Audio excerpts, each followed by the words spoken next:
గుంటూరులోని శంకర్ విలాస్ వంతెన నిర్మాణ పనులను అనుకున్న సమయంలోనే పూర్తి చేస్తామని కేంద్ర మంత్రి పెమ్మసాని చంద్రశేఖర్ తెలిపారు. వంతెన నిర్మాణ పనులను ఆయన స్వయంగా పరిశీలించారు.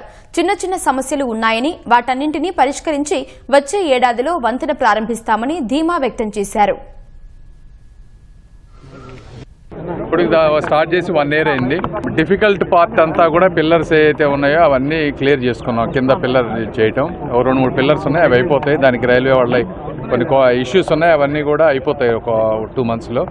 ఇంకొక 1 year టైంలో ఎట్టి పరిస్థితుల్లో మిగిలిన అన్నీ కూడా కంప్లీట్ చేసి, మాకు చాలా ప్రాబ్లమ్స్ ఉన్నాయి, అన్నీ బయటకు చెప్పలేని మెటీరియల్ ఇష్యూస్ ఉన్నాయి, గ్రావెల్ ఇష్యూస్ ఉన్నాయి, తర్వాత కొంత స్టీల్ కావాల్సినటువంటి సైజెస్ రాడ్స్ దొరకని ఇష్యూస్ ఉన్నాయి, లేబర్ షార్టేజెస్ హెవీగా ఉన్నాయి. ఎందుకంటే చుట్టుపక్కల అమరావతి ప్రాంతంలో విపరీతమైన వర్క్స్ జరుగుతూ ఉన్నాయి కాబట్టి అక్కడ లేబరు వెళ్ళటం. అదేవిధంగా ఇప్పుడు కొత్తగా మనకి ఎక్కువగా జనరల్గా వచ్చేటువంటి వెస్ట్ బెంగాల్ ఆ స్టేట్స్లో ఎలక్షన్ జరగటం, అక్కడ డెవలప్మెంటల్ యాక్టివిటీస్ జరగటం, కొంతమంది బంగ్లాదేశ్ బ్యాక్ వెళ్ళటం, ఇలా రకరకాల కారణాలతో లేబర్ షార్టేజెస్ ఇవన్నీ ఉన్నా కూడా ఇవన్నిటినీ సార్ట్అవుట్ చేసుకొని ఏ విధంగా చేయాలి అవన్నీ చేసుకుంటూ వస్తూ ఉన్నాం. ఎట్టి పరిస్థితుల్లో మేము ఇచ్చిన టైం ఏదైతే ఉందో దానికి అవసరమైతే 2-3 వారాల ముందే కంప్లీట్ చేసి next July ending 2027 next year కల్లా ఈ టైంకి ఎట్టి పరిస్థితులు ఇస్తామని మీ అందరికీ తెలియజేసుకుంటాం.